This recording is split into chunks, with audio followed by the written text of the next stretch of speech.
and connecting the music dot with Kiddominant. No, it's you. It's your time now. It's your. So Kiddominant, how did you started with music? I know a lot of us, we always say we started from church. Yeah. I mean, what's the story? What's the background like? How did you originate yourself? Like everybody else, at some point I did. I was in church, but originally I think it was just something inborn. You get what I'm saying? It was just something that happened naturally. I didn't really have to I didn't really say I want to start. You get what I'm saying? Something I just found myself in, and You're from which state in Nigeria? I'm from Ogun State, Ikperu and Abeokuta. I know Ikperu now. Yeah. I used to know one of our family friends is late, Mr. Pache. I've been to Ikperu many times. Wow. And how many siblings do you have in your family? I have 4 siblings. I'm the first child. So the pressure. Carry the pressure. Wow. And from church, how did the journey into music production started? It didn't actually start from church. Okay. It started from home. So my dad really likes music. He could play a lot of instruments. Wow, what's his name? His first name? Henry. Mr. Henry. Yeah, Henry. So he could play a lot of instruments, and we had a section in my house that it was just for music instruments and all that stuff. So growing up, I can remember trying to just play piano, but it wasn't making sense. You get what I'm saying? So yeah. I used to watch my dad play a lot of instruments like the guitar, piano, drums, and all of that in the house. So I mean, all of that, I picked that up and I started trying to teach myself the piano, drums, and all that. So after a while, I got into DJing at some point when I was like 14 years old. Wow. I started DJing. DJ Kiddominant. Yeah, I started DJing for like parties, like house parties, like school events and all of that. Wow. Then after that, I became a rapper. as in Papa rapper, battle rapper, everything. Wow. So I had a group called Triple Tree. We used to rap in school then. Wow. And then seniors would tell us come and rap for them and their girlfriends. They would sit down with the 3 of us rapping. That's harassment.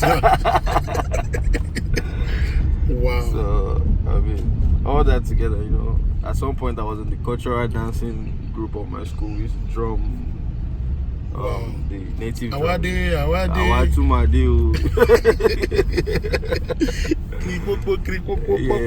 wow. we used to do all of that. Then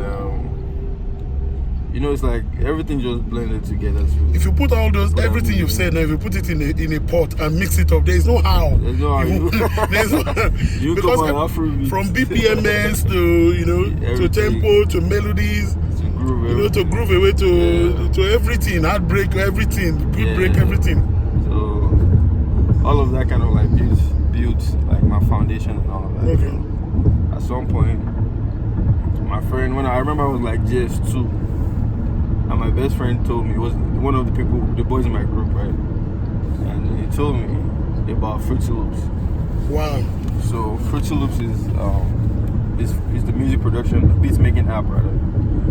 And then that was like the first version of Fruity Loops. I downloaded it when I go home on holiday because I was in boarding school. So when I go home on holiday, I downloaded it on my uncle's laptop because then I didn't have any computer to really work with personally.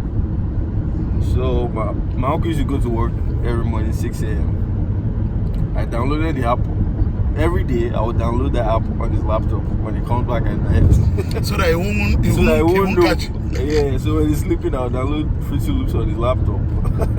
I'll make beats up until 5 a.m. Wow. I would save my beat, export it because I couldn't save it, was a demo version. And I'll delete the beat, delete all the files, delete the app. Wow. So it won't catch me, and I did that for like a straight 1 year. So one day when it caught me. Okay, what are you looking for on my laptop? So it was crazy. I used to like make beats every day, and then I can remember every day I used to look up to, what kind of beat am I going to make today? Oh, I like this thing. I'll be listening to music during the daytime, and then at night I'll create something. So I did that for like a year straight, back to back, till I started putting music out. Who was the first Afrobeat artist you ever produced for? Ever. As in the first person that got the taste of your. The first person I ever produced for was one of my friends in uni, but it's not a popular artist now. Okay. What's his name? His name is Kesh. Okay. Yeah, so we're like friends, and we used to make music and all that stuff. So wow. And okay, should I say who was the top known artist that you've produced? I mean, that you first produced for? Okay, I had a song. There was a song called Takarawa by Labzi Lawal and Orezi. Okay. That it dropped like years ago. So that was like my first song. That was my first stage to like people knowing my song. Do you know what I'm saying? Wow, yeah. A lot of people knowing my song. So when we did that, after we did that song, Orezi hit me up like, oh wow, this song that we did. You know, the guy featured Orezi in that song. So I was like, let's make something. When you're back from school, let's connect. Let's make something. And then we connected, we made a song called What Is In It by Orezi. So after that, we made Rihanna. You made that Rihanna song? Yeah, Rihanna. I never knew. Yeah, I produced it. So we made Rihanna. Rihanna went so big. So big. You know.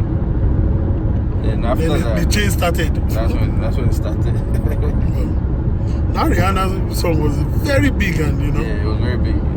And of course, they could not get Rihanna in the video. Yeah, you have to look close. All fake. Very close to be Rihanna. That's just Walmart's Rihanna. Wow. Okay. Let's fast forward to. Of course, I don't want to talk about the ugly parts that you went through. Let's try and stick to the positive ones. So, what is the connection with Davido? At what point? Yeah. Davido is like my blood brother. You know, that's my brother. I feel like it's more than just music. It's more than I know. I just want to know when and how did the connection happen? That was. Did he call you first or no? We actually met. I was Danago with my friend, right? So I was going to make a song with Danago, and David came there while we were trying to make the song. Wow. Yeah. So that's what happened. And you guys just clicked. That's how we met. And I was like, Kiddo, I've been hearing your stuff. Let's do something. And then, you know, we started like working and stuff. And then we made the money. We made Dodo. Dodo. Yeah. Dodo Okay. Lele. Yeah. Dodo Lele. Yeah. And then we made the money. Okay. And then we made so many other songs. Yeah, definitely. The relationship now develop into getting to know each other. I mean, in terms of sound, vibe, and everything. Everything. Okay. Now, the main matter for. Yeah. What came to your mind? Okay, I know. I just want to try and be inside your head. Yeah. What was the first thing that you did, or the first chord you struck, or the first thing you did when you were creating Fall? I'm talking about Follow You. So Fall started from like my mind. It's not something I was just playing anything. You know what I'm saying? Okay. It wasn't a song I was just making stuff and it happened. No, it's something that started from my mind, right? Okay. So I was just standing. I was just in the house, and then the chords first came to my head. So when the chords came to my head, I was like, should I put this chords down? Yeah, should I put these chords down now, or should I just wait till later? So and this is an advice for anyone that's doing music. Always make sure you put your ideas down right there. You know what I'm saying? Voice notes, anywhere. Voice notes, phone record or something. Just make sure you keep it, because at the end of the day, ideas is what we are using to make anything, turn anything to be. I mean, imagine I never dropped that idea down right there. There would be no fall. So when the idea came, I just dropped the chords on my lap. I opened my laptop, I took it out of my backpack, I put it down on the floor. I sat down on the floor and I put the chords down. From the chords down, I realized I was already making the beat right there. And when I made the beat, I realized this is a gem. You know what I'm saying? So later on that day, I went to David's studio David's studio, and it was all this happened in Atlanta. Wow. Yeah, so I went to David's house, I went to David's studio, and then I wanted to record the ideas I had for the song. So while I was doing that, David was downstairs in his room, and then our friend called Ashley. Ashley. Yeah, Ashley called David like, David, you hear that Kiddo is doing upstairs? Before I knew, David ran upstairs. It's like, Kiddo. Of course, as a landlord. So, I know what happened. A day before then, me and David already made one song. Okay. So David was kind of skeptical to ask me for this one again. So he was like, I was like, let's do it now. I was like, okay, yeah. Then we did it.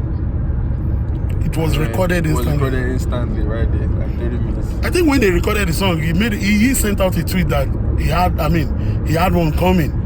Yeah, he sent out a tweet. And then we had that, it took just literally like 30 minutes to make. Okay, now from like today, today's date is June 30, right? Yeah, June 30. June 30, 2019. Yeah. Looking back to when you created that song and now. Yeah. And if you just view what that song has done on its own, yeah. Are you going to say it's overwhelming, or it was worth saying, or it's just a testament of what God can do when He blesses you with such melodies? It's definitely good, always good. You feel me? So, God factor is like a constant in everything. But structure-wise,